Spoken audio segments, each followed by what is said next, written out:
Hello everyone, welcome to Abipedia. My name is Ankur Sharma.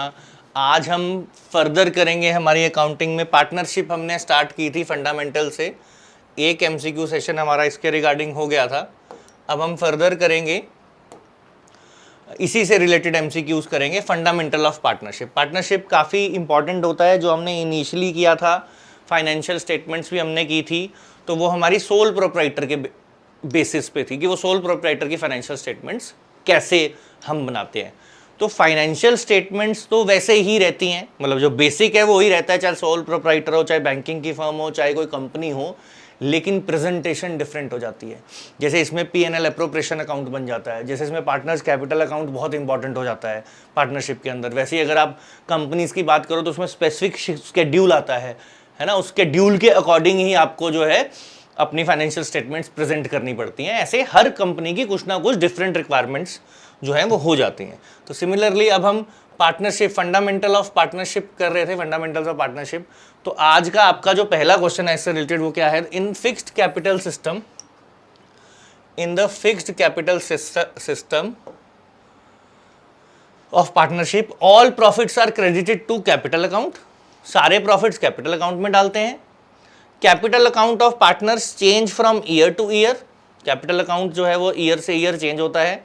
Salary of partners is credited to current account of partners and only one capital account is maintain. तो fixed capital system जो होता है उसके अंदर जो है इन तीनों में से कौन सी बात जो है वो सही है, ये आपको बताना है कि प्रॉफिट जो है वो कैपिटल अकाउंट में जाते हैं या कैपिटल अकाउंट जो है वो चेंज होता रहता है ईयर टू ईयर, या only one capital account is to be maintain. तो इसमें आपको जो सही ऑप्शन बन रहा है आपका इस सब के हिसाब से, इजी सा क्वेश्चन है, इसमें ज़्यादा एक्सप्लेनेशन की जरूरत भी नहीं होगी। पार्टनरशिप तो सबने करी, फंडामेंटल ऑफ पार्टनरशिप में ज़्यादा मुश्किल नहीं है ये। तो इसका जो ऑप्शन बनेगा आपका वो क्या बनेगा, salary of partners is credited to current account of the partners. अगर फिक्स्ड कैपिटल सिस्टम है आपका पार्टनरशिप में, आप इसके अकॉर्डिंग जो है वो अपना अकाउंट्स मेंटेन कर रहे हैं, तो आपका आंसर जो बनेगा वो क्या बनेगा, आपका आंसर बनेगा सी। अब नेक्स्ट आपका क्वेश्चन जो है हम पे चलते हैं। A B C and D are equal partners. A B D die together in a plane crash. Very sad है ना, तीन पार्टनर्स थे, ए बी, चार थे, चार में से तीन की डेथ हो गई। मे बी समटाइम्स ऐसा हो जाता है। तो एक्सीडेंट रिजल्ट्स इन, अब ये एक्सीडेंट हो गया, चार में से तीन तो आर डेड, तो अब क्या होगा, डिसोल्यूशन ऑफ पार्टनरशिप होगी ऑप्शन 1, डिसोल्यूशन ऑफ फर्म होगी option 2, dissolution of firm as well as dissolution of partnership होगी, neither dissolution of firm nor dissolution of partnership. इनमें से कौन सी ऑप्शन होगी? ठीक है, जब अकाउंटिंग बनाते हैं तो इस अकाउंट्स बनाते हैं तो इस पॉइंट ऑफ व्यू से बनाते हैं कि सब कुछ बिजनेस के पॉइंट ऑफ व्यू से देते हैं, और बिजनेस जो है वो आर्टिफिशियल पर्सन होता है, तो नॉर्मली क्या सेपरेट लीगल एंटिटी का कंसेप्ट लिया जाता है। लेकिन यहाँ पे पार्टनरशिप की बात हो रही है, तो पार्टनरशिप में से 4 से 3 पार्टनर तो चले गए, अब अकेला ही बचा है। अब क्या होगा, पार्टनरशिप जो ये वाली पार्टनरशिप है उसका क्या होगा, आगे क्या होगा वो बाद की बात है, वो आगे कैसे चलाएंगे, क्या करेंगे क्या नहीं करेंगे, बट जो ये प्रेजेंट पार्टनरशिप थी उसका क्या होगा। तो उसमें आपको समझना है फर्म भी डिसॉल्व हो जाएगी और पार्टनरशिप भी डिसॉल्व हो जाएगी। ये दोनों चीजें होंगी, इसमें एक नहीं होगी। आप ये नहीं बोल सकते दोनों में से एक ही हो। तो dissolution of partnership means termination of old partnership increase. अब ये तो बेचारे एक जाए दो चाहे जैसे भी जाए, अब एक पार्टनर नहीं है तो एग्रीमेंट तो फिर नए होंगे ना, अगर मतलब नए आएंगे। इसमें तो 3 ही नहीं रहे, एक ही बचा है। तो डिसोल्यूशन ऑफ फर्म का क्या मतलब, डिसोल्यूशन ऑफ पार्टनरशिप का क्या मतलब होता है, means termination of old partnership agreement, तो वो तो हो ही गया, और फिर रिकंस्ट्रक्शन होगी फर्म का। ये मतलब पुराना वाला हमने खत्म कर दिया और हो सकता है फिर नया कोई एग्रीमेंट बने, तो ऐसा होता है ना। कोई एडमिशन हो जाएगी किसी नए पार्टनर की, ऐसा हो सकता है, कोई और ऑप्शन हो सकती है, जो भी ऑप्शन होगा, है ना। तो डिसोल्यूशन ऑफ फर्म का मतलब ये होता है कोई एक रिटायर कर गया, कोई नया आ गया, किसी की डेथ हो गई, तो उस वजह से पुरानी फर्म आपकी डिसॉल्व हो गई। लेकिन डिसोल्यूशन ऑफ फर्म्स मतलब बिजनेस भी बंद हो जाएगा, ठीक है। डिसोल्यूशन ऑफ पार्टनरशिप, फर्म का मतलब बिजनेस भी बंद हो जाएगा। एक्चुअली पार्टनरशिप इन 4 बंदों में थे, ये 4 ही नहीं रहे, तो इन दैट केस, ऐसे केस में 4 नहीं, सॉरी 4 में से 3 नहीं रहे, तो ऐसे केस में 1 ही बचा। तो इस केस में क्या होगा, डिसोल्यूशन ऑफ फर्म भी हो रही है as well as dissolution of partnership भी होगी। दोनों चीजें आपको ध्यान रखनी है। फर्म डिसॉल्व करने का मतलब, पार्टनरशिप फर्म है यहाँ पे, वो हमें दिख ही रहा है कि पार्टनरशिप फर्म है, तो फर्म डिसॉल्व करने का मतलब पूरा का पूरा बिजनेस भी कम्स टू एन एंड, और यहाँ पे ऐसा ही होगा, ये आपको ध्यान रखना है, क्योंकि 3 में से सारे एकदम से प्लेन क्रैश में चले गए, कोई और अकेला ही बचा है, वो सी। ठीक है जी, तो ठीक है, तो यहां से ये old means old termination of old partnership agreement and reconstruction of the firm due to admission, retirement and death. इस वजह से dissolution of partnership firm means that the firm closes down is business and comes to an end. तो यहाँ पे दोनों चीजें होंगी, दोनों में से कोई एक नहीं होगी, है ना, ऐसा ऑप्शन एक या दो नहीं। अच्छा, अब ऐसा क्वेश्चन ना हमने लास्ट जब हमने लेक्चर लगाया था, तो हमने एमसीक्यू सेशन लगाया था, तो उसमें हमने ऐसा क्वेश्चन किया था, ऑलमोस्ट सेम है, लेकिन ध्यान देने वाली बात क्या है, Mr A and B started business on 1 April 2023, calculate interest on drawings of Mr B at the rate of 10% per annum for the year ending 31 December if he withdrew 3600 at the end of every quarter. पिछली बार भी यही question था, but यहां पे मैंने आपको easy करने के लिए 31 अप्रैल कर दिया था, कि चलो कि इनिशियली पहला ही हम क्वेश्चन कर रहे थे, फर्स्ट ही हमारा सेशन था फंडामेंटल का, तो उसको इजी करने के लिए 31 अप्रैल नहीं, 31 मार्च 2024 कर दिया था, आपको अगर याद होगा तो। लेकिन अब हमारा जो क्वेश्चन है वो क्या है, कि अब हमारा जो क्वेश्चन है वो कहता है कि यही 31 दिसंबर पे ही एंड हो रहा है ईयर, तो इसके अकॉर्डिंग ही आपको करना है। तो अब इसमें क्या है, देखो आपको समझना है, 1 अप्रैल को बिजनेस स्टार्ट किया, eight the end of every quarter जो है वो क्या करता है, वो ड्राइंग्स करता है, और 31 दिसंबर जो है वो आपका लास्ट उसकी ड्राइंग जो होगी वो 31 दिसंबर की होगी, और फर्स्ट जो ड्राइंग होगी उसकी कब होगी, जब ये क्वार्टर एंड करेगा, अप्रैल मई जून, तो जून में होगी, जून के एंड में होगी। तो ठीक है, 30 जून लगा लेते हैं, तो 30 जून के एंड में फर्स्ट ड्राइंग करेगा वो, 31 दिसंबर में सेकंड ड्राइंग करेगा। लेकिन यहाँ पे आपकी बुक्स भी क्लोज, सेकंड नहीं सॉरी लास्ट अपनी थर्ड करेगा, है ना, इस साल के अंदर जो ये अकाउंटिंग ईयर है उसका। तो फर्स्ट के बाद इस डेट के लिए लास्ट जब क्लोज हो रहे हैं, फर्स्ट ड्राइंग के बाद कितने मंथ्स बचे हैं, जुलाई, है ना, अगस्त, सितंबर, अक्टूबर, नवंबर एंड दिसंबर, 6। और जब वो लास्ट ड्राइंग करेगा इस ईयर की, इस अकाउंटिंग ईयर की, जो कि इस डेट को क्लोज होता है, वो 31 को ही करेगा। लास्ट क्वार्टर तो तभी एंड होगा, सॉरी, है ना, जो इस ईयर का लास्ट क्वार्टर बनेगा वो इस डेट को ही बनेगा। तो इसके बाद इस ईयर में तो कोई भी दिन नहीं बचा, तो इसका फॉर्मूला होता है basically time left after first drawing plus time left after second drawing divided by 2। तो फर्स्ट ड्राइंग के बाद तो 6 मंथ्स पड़े हैं, लेकिन लास्ट ड्राइंग जो कि 31 दिसंबर को करेगा और 31 दिसंबर को ही क्लोज हो जाएगा, तो यहां पे कोई भी टाइम नहीं बचा, 0 मंथ्स पड़े हैं। तो 6 + 0 डिवाइडेड बाय 2 करेंगे तो 3 मंथ्स आएगा। अब ये 3 मंथ्स किस लिए निकाला है हमने, ये समझना है। अब देखो बाकी तो सब सिंपल है, 3600 को आप क्या करोगे, मल्टीप्लाई कर दोगे 3600 को, आपका कितने क्वार्टर बने, 3 क्वार्टर बने आपके, है ना, 3 बार ड्राइंग्स कर पाएगा वो इस ईयर में। तो 3 क्वार्टर बने, तो इतना तो टोटल अमाउंट हो गया ड्राइंग्स का। अब ये जो टोटल अमाउंट है इसको आप 10% करोगे, और फिर मंथ्स निकालने हैं। तो मंथ्स कैसे निकलेंगे, 3 मंथ्स निकलेंगे। कैसे निकालने होते हैं, time left after first drawing plus time left after last drawing divided by 2, उसकी एवरेज करते हैं।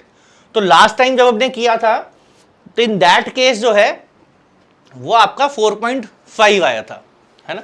अब जो करेंगे आपका क्यों आएगा, क्योंकि ये साल जो है 1 अप्रैल को उसने स्टार्ट किया बिजनेस, 3 ड्राइंग्स की, तो इतना ही टाइम पीरियड है। तो इस टाइम पीरियड में time left after first drawing 6 है, लास्ट ड्राइंग के बाद 0 है, तो आपका डिवाइड करके आ जाएगा 3 मंथ्स आ जाएगा, है ना। तो अब आप इसकी कैलकुलेशन करेंगे तो आपका आंसर जो है वो 270 आएगा इस क्वेश्चन का। देखो ऐसे 3600 को मल्टीप्लाई किया इतना, क्योंकि 3 बार ड्राइंग्स जो है वो कर पाएगा, तो एवरेज जो बनेगी आपकी 3 मंथ्स बनेगी। वो कैसे बनेगी मैंने आपको बता दिया, 3 क्वार्टर्स ही बनेंगे उसके इसमें। और इंटरेस्ट ऑन ड्राइंग्स जो है 3 क्वार्टर की वजह से टोटल अमाउंट इतना होगा, इंटरेस्ट ऑन ड्राइंग्स निकलेगा 10%। 3/12 क्यों करेंगे वो मैंने आपको बता दिया फॉर्मूला। तो ये आपने ध्यान रखना है क्वेश्चन में, कि क्वेश्चन में तो आपका ऑप्शन बनेगा फर्स्ट 270। ठीक है जी। Which of the following shows division of net income among the partners at the end of accounting year. इनमें से कौन सी एंट्री जो है वो क्या शो कर रही है, division of net income among partners at the end of the accounting year. इनमें से कौन सी जो है अकाउंटिंग एंट्री ऐसा शो कर रही है, profit and loss appropriation to partners capital account, profit and loss adjustment to partners current account, partners current account to profit and loss account, या इनमें से कोई भी नहीं। तो इनमें से कौन सी ऐसी एंट्री है जो ये शो कर रही है कि जो नेट इनकम आई, मतलब नेट बेसिकली प्रॉफिट आया, वो पार्टनर्स के बीच में हमने डिवाइड कर दिया, पार्टनर्स के बीच में बांट दिया। इनमें से कौन सी ऐसी एंट्री है ये आपको बताना है। ये वाली, ये P&L एडजस्टमेंट अकाउंट वाली, ये partners current account to profit and loss account वाली, या P&L एप्रोप्रिएशन वाली। तो आपको समझना है जो प्रॉफिट की डिवीजन होती है वो हमेशा P&L एप्रोप्रिएशन अकाउंट जो हम बनाते हैं उसके अंदर होती है। प्रॉफिट एंड लॉस अकाउंट इससे पहले बनता है ना, और उसमें से नेट प्रॉफिट आता है। उस नेट प्रॉफिट में से बहुत सारी चीजें जो पार्टनर्स को हम देते हैं वो P&L एप्रोप्रिएशन में हम लेस करते हैं, तो फाइनल प्रॉफिट आ जाता है जिसको हम डिवाइड करते हैं। तो आपको समझना है ऐसी एंट्री जिसमें प्रॉफिट बट रहा है उसमें P&L एप्रोप्रिएशन अकाउंट तो आएगा ही आएगा, आना ही आना है। डेबिट और क्रेडिट तो छोड़ दो, ये पक्का ही आएगा। तो मतलब इसके हिसाब से ही पहली एंट्री बन जाती है। पर मान लो P&L एप्रोप्रिएशन आपको इसमें तो है नहीं, दूसरी किसी ऑप्शन में पर दिया होता, P&L एप्रोप्रिएशन किसी और ऑप्शन में भी दिया होता, तो एंट्री कैसे बनती। देखो यहां पे हम A B C ऐसे पार्टनर होते हैं, उनमें प्रॉफिट बांट देते हैं। ये डेबिट में आ रहे हैं P&L एप्रोप्रिएशन अकाउंट में, तो जब आप इसकी जर्नल एंट्री बनाएंगे तो कैसे बनाएंगे, P&L एप्रोप्रिएशन अकाउंट को करेंगे डेबिट, क्योंकि इसके डेबिट में एंट्री जा रही है। और ये तीनों बंदे, तीनों पार्टनर्स हो जाएंगे क्रेडिट में, तो उसके हिसाब से आपकी ये ऑप्शन बनती है। ठीक है। P&L एप्रोप्रिएशन, अगर लॉस होता तो उल्टा हो जाता, partners capital account to P&L appropriation account होता इन केस ऑफ लॉस। पर यहां पे हमारे को लॉस नहीं है, हमारे को उसने बोला है, हमें क्या बताया है, नेट इनकम बोला है। तो नेट इनकम बोला है तो इसलिए हम ये फर्स्ट वाली ऑप्शन हमारी इसमें बनेगी क्वेश्चन में। ठीक है जी। तो आपका ये वाला क्वेश्चन भी हो गया। अब what would be accounting entry for partners, for a partners withdrawal of cash in lieu of salary. Partner ने क्या किया, कैश विड्रू कर लिया इन ल्यू ऑफ सैलरी, मतलब सैलरी ले ली उसने कैश में, तो उसकी एंट्री क्या होगी ये आपसे पूछा हुआ है। कैश में सैलरी ले ली एक किस्म से, है ना, cash in lieu of salary, cash ले लिया इन ल्यू ऑफ सैलरी। अगर नॉर्मल कैश लिया होता तो वो ड्राइंग्स में चला जाता है। अब इसका क्या करेंगे आपको बताना है, इसकी एंट्री क्या रहेगी,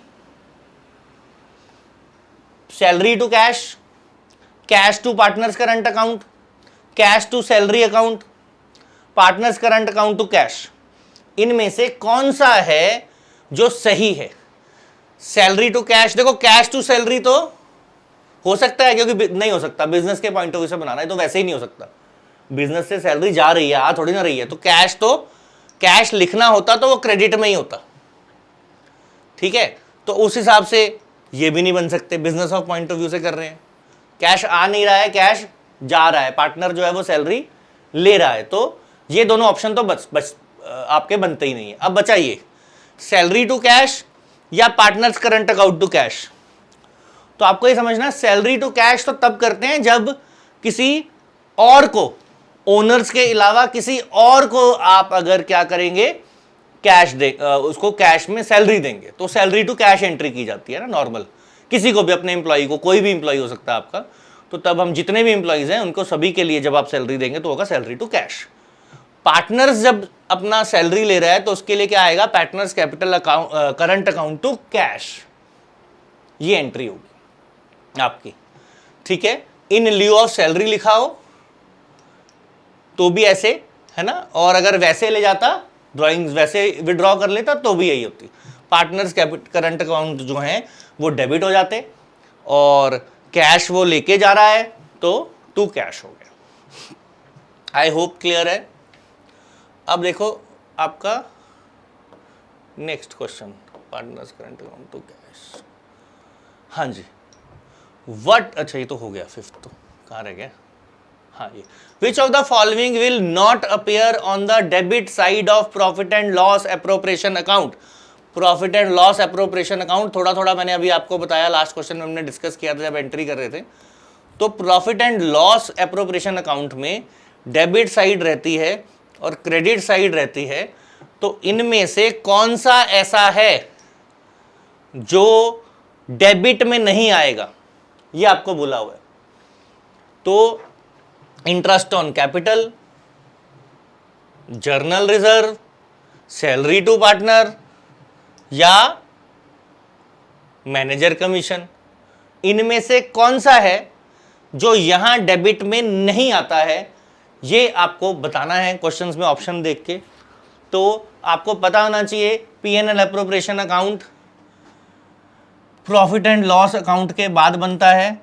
प्रॉफिट एंड लॉस अकाउंट में जो भी नेट प्रॉफिट या नेट लॉस आता है वो यहाँ पे ट्रांसफर, अगर प्रॉफिट आया तो यहाँ पे ट्रांसफर कर देते हैं नेट प्रॉफिट, और उसके बाद इस प्रॉफिट में से जो जो जो जो जो जितनी भी आइटम्स हमने जो है पार्टनर्स को देनी है, पेमेंट्स करनी है, वो सारी की सारी पेमेंट्स यहाँ पे डेबिट में आती हैं। और बाई चांस अगर कुछ मिला है, रिसीव किया है, तो वो इस तरफ आ जाता है पार्टनर्स।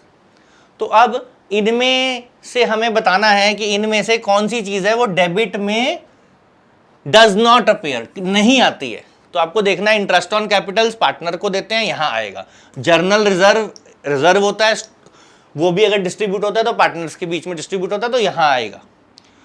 सैलरी तो अभी हमने किया, तो वो भी जो है वो यहां आप डालेंगे, जब पेमेंट दे रहे हैं उसको आप, तो P&L एप्रोप्रिएशन में डालेंगे ना, शो करेंगे कि प्रॉफिट में से हम उसको सैलरी दे रहे हैं, तो वो भी आप शो करोगे। ये जो मैनेजर कमीशन होती है ये डेबिट में तो आती है लेकिन प्रॉफिट एंड लॉस अकाउंट में आती है।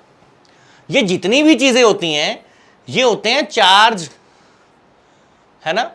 तो अब ये जो चीजें होती हैं ये डिपेंड करती है, इनमें से कई चीजें होती हैं जो प्रॉफिट या लॉस के ऊपर डिपेंड करती हैं ना। कई चीजें होती हैं जो प्रॉफिट होगा जो है तो मिलेंगी, प्रॉफिट नहीं होगा तो नहीं मिलेंगी। लेकिन ये जो मैनेजर कमीशन है ये भी प्रॉफिट के ऊपर होती है, लेकिन ये जो आपका मैनेजर कमीशन है, अगर अब डिपेंड करता है ना, अगर तो ऐसे लिखा है ऑन प्रॉफिट्स दिया हुआ manager commission is 6% on net profit, तो नेट प्रॉफिट होगा तभी मिलेगी। लेकिन आएगी कहाँ, P&L अकाउंट में, P&L एप्रोप्रिएशन में नहीं आती। ठीक है, और मैनेजर कमीशन ऐसे लिखा हुआ है 20,000, तो इन दैट केस तो चाहे प्रॉफिट हो चाहे लॉस हो वो देनी पड़ेगी, तब भी कहां आएगी, प्रॉफिट एंड लॉस एप्रोप्रिएशन में आएगी।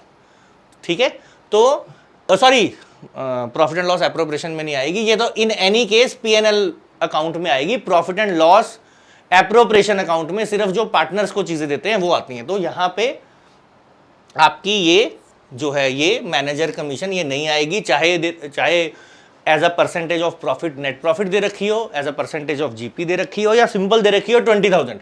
इन any case it will come in P&L account debit में, क्योंकि एक्सपेंस है हमारा, यहां पे नहीं आएगी P&L एप्रोप्रिएशन में। ठीक है जी, अब चलते हैं हम नेक्स्ट क्वेश्चन पे। नेक्स्ट क्वेश्चन हमारा कहता है which of the following is not likely to be clause in partnership deed. इनमें से कौन सा है जो पार्टनरशिप डीड में क्लॉज नहीं होगा। ठीक है, तो amount of regular drawings, amount that has to be withdrawn every year from fixed capital, interest on drawings, interest on loan to partner. इनमें से कौन सा ऐसा है जो आपका पार्टनरशिप डीड का क्लॉज नहीं होगा, नॉट लाइकली टू बी, जिसके चांसेस नहीं है होने के, ये आपको बताना है इनमें से कौन सा ऐसा है। अमाउंट ऑफ रेगुलर ड्राइंग्स तो ऑब्वियसली रेगुलर कितना करेंगे ये तो डाल सकते हैं, है ना। इंटरेस्ट ऑन ड्राइंग्स भी मेंशन हो सकता है, interest on loan of partners भी मेंशन हो सकता है, लेकिन amount that has to be withdrawn every year from fixed capital, कि एवरी ईयर फिक्स्ड कैपिटल में से कितना विड्रॉ करना है, ये जो है इन चारों में से ये जो है ये ना होने के चांसेस हैं। ये तो नॉर्मली हो सकता है, ये भी होता है, ये भी होता है, सिर्फ एक यही है कि amount that has to be withdrawn every year from fixed capital, ये जो एक आपका पॉइंट है, ये जो है पार्टनरशिप डीड का क्लॉज जो है it would be not likely a clause in partnership deed. फिर आ जाएं हम अपने नेक्स्ट क्वेश्चन में। If the goodwill is withdrawn by partners their account is credited to cash और bank, revaluation, profit and loss, creditors. अगर goodwill withdraw करते हैं पार्टनर्स तो वो जो अमाउंट है वो कहाँ क्रेडिट होगा, कैश में या बैंक में, रीवैल्यूएशन अकाउंट में, प्रॉफिट एंड लॉस अकाउंट में, या क्रेडिटर्स में, किस में होगा आपको ये बताना है। When goodwill is withdrawn by the partners, तो जब गुडविल पार्टनर्स विड्रॉ कर लेते हैं तो हमेशा क्रेडिट में क्या आएगा, जो पार्टनर जो है जैसे जितने ही पार्टनर्स हैं वो डेबिट में आ जाएंगे ए बी सी, और क्रेडिट में या तो कैश या बैंक, दोनों में से कुछ भी हो सकता है, क्योंकि उन्होंने बिजनेस से जो है वो पैसा अपना विड्रॉ कर लिया। ठीक है, तो if goodwill is withdrawn by partners तो अकाउंट जो क्रेडिट होगा वो क्या होगा, कैश या बैंक, इनमें से। ठीक है, क्योंकि वो गुडविल विड्रॉ करेंगे तो आइदर वो अपने चेक के थ्रू विड्रॉ करेंगे, है ना, या फिर वो कैश में जो है वो अमाउंट ले जा सकते हैं। तो in absence of agreement of the agreement to contrary, in absence of agreement to contrary the partners are entitled to dash interest of loan to the firm. कहता है अगर एग्रीमेंट नहीं है, किसके रिगार्डिंग नहीं है, in the absence of an agreement on to the contrary on interest on loan, अगर interest on loan पे कोई इंटरेस्ट ऑन लोन के रिलेटेड अगर कि पार्टनर्स ने कोई लोन दिया है, उस पे कितना इंटरेस्ट मिलना चाहिए पार्टनर को, ये पार्टनरशिप डीड में मेंशन हो भी सकता है और नहीं भी हो सकता है, तो बोलते हैं इन एब्सेंस ऑफ एन एग्रीमेंट, इसके कॉन्ट्ररी में कोई एग्रीमेंट है नहीं, तो कितना जो है इंटरेस्ट ऑन लोन पार्टनर को मिलेगा ये आपको बताना है। तो 6% only when there are profits, 9% only when there are profits, 6% whether or not there are profits, 9% whether or not there are profits। इनमें से कौन सा सही है ये आपको बताना है, ए बी सी या डी। पहले तो देखो 6% है 9% है, पहले तो ये देखना है, और 6% है 9% है तो उसके बाद फिर दूसरी ऑप्शन पे जाएंगे। तो पहले तो आपको याद रखना है अगर कुछ नहीं मेंशन तो 6% इंटरेस्ट ही दिया जाता है।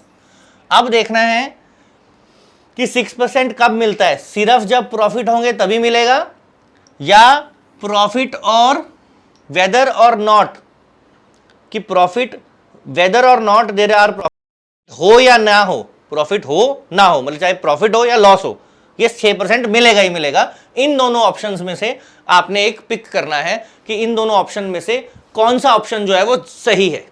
तो आपको ध्यान रखना है ये जो इंटरेस्ट ऑन लोन होता है ये चाहे प्रॉफिट हो चाहे ना हो, फर्म को मींस प्रॉफिट हो चाहे लॉस हो, चाहे नो प्रॉफिट नो लॉस हो, कोई सिचुएशन हो, पर ये इंटरेस्ट ऑन लोन तो देना ही देना होता है। ठीक है, तो 6% वेदर और नॉट देयर आर प्रॉफिट्स। ठीक है, प्रॉफिट हो प्रॉफिट ना हो, नो प्रॉफिट नो लॉस हो या लॉस हो, कुछ भी हो, ये 6% तो मिलेगा ही मिलेगा, ये आपको ध्यान रखना है। तो it is a charge against profit. Charge against profit का मतलब होता है जितनी भी आइटम्स नेट प्रॉफिट निकालने के लिए यूज होती है, यानी कि जितनी भी आइटम्स जो हैं प्रॉफिट एंड लॉस अकाउंट में जाती हैं वो सारी चार्ज अगेंस्ट प्रॉफिट्स होती हैं। चार्ज अगेंस्ट प्रॉफिट्स मतलब प्रॉफिट हो या ना हो वो आपको देना ही देना है, ठीक है। वो इररिस्पेक्टिव ऑफ प्रॉफिट होगा या लॉस होगा या क्या हो रहा है, वो सारे एक्सपेंसेस आपको वहां डालने ही डालने हैं, वो मिलेंगे ही मिलेंगे, तो उसको बोलते हैं। और एक होता है appropriation of profits. Appropriation of profits का मतलब होता है कि अगर प्रॉफिट होगा तो मिलेगा, अगर प्रॉफिट नहीं होगा तो नहीं मिलेगा, ठीक है। इसीलिए ये पॉइंट ऐसे दे रखा है, तो आपको ध्यान रखना है जितनी भी चीजें प्रॉफिट एंड लॉस अकाउंट में आती हैं तो इररिस्पेक्टिव ऑफ प्रॉफिट और लॉस वो देनी पड़ती हैं, और they are said to be charge against profits. और एप्रोप्रिएशन ऑफ प्रॉफिट्स का मतलब होता है कि प्रॉफिट होगा तो दे देंगे, प्रॉफिट नहीं होगा तो नहीं मिलेगा, लॉस होगा तो नहीं मिलेगा इन दैट केस, ठीक है जी। तो ये मैंने आपको बता ही दिया पॉइंट। अब हम अगले क्वेश्चन पे चलते हैं आज के। The current accounts of partners are opened when their capital accounts are, current account बहुत इजी क्वेश्चन है।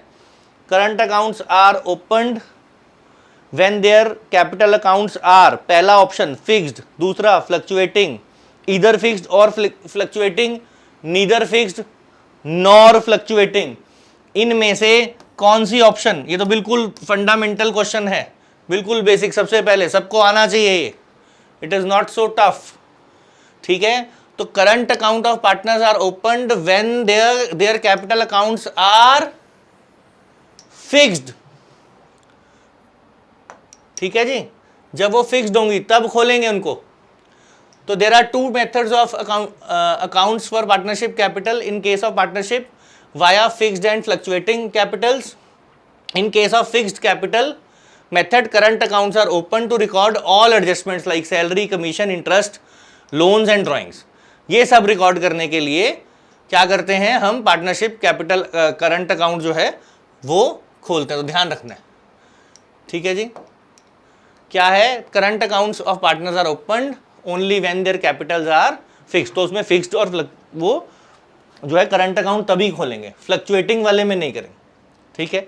तो ये आपके क्वेश्चंस थे फंडामेंटल से। अभी पार्टनरशिप से हमारे काफ़ी टॉपिक्स रहते हैं, एडमिशन भी रहता है, डेजोल्यूशन भी रहता है, तो वो सारे ही से ही रिलेटेड हम एक एक दो दो MCQ सेशंस जो हैं वो करते रहेंगे। फंडामेंटल से रिलेटेड हमने काफ़ी चीज़ें कर ली, बेसिक ही आएंगी, मैंने बोला इन डेप्थ ज़्यादा आपको आएगा नहीं, तो इसके आसपास के क्वेश्चंस ही आपको आने के चांसेस हैं। बाकी आगे जब हम एडमिशन करेंगे और रिटायरमेंट करेंगे, डिसोल्यूशन करेंगे, डेथ करेंगे, तो उनमें भी काफ़ी सारी चीज़ें जो हैं, काफ़ी सारी चीज़ें फंडामेंटल्स की अपने आप आपकी रिवाइज होती रहेंगी। तो पार्टनरशिप का जो टॉपिक है ये एक बार हो जाए तो फिर हम फर्दर किसी और टॉपिक पे चलेंगे, और दूसरा जो हमारा सेशन है उसमें हमारा जो है कॉस्ट अकाउंटिंग काफ़ी हद तक जो है हमने आई थिंक 3-4 टॉपिक्स तो हमने कर लिए हैं, तो वो भी आप पैरेलल देखते रहो, तो अकाउंट्स की आपकी प्रिपरेशन जो है वो वेल इन ट्रैक रहेगी। तो फिर मिलते हैं नेक्स्ट क्लास में, तब तक के लिए thank you very much and keep preparing well.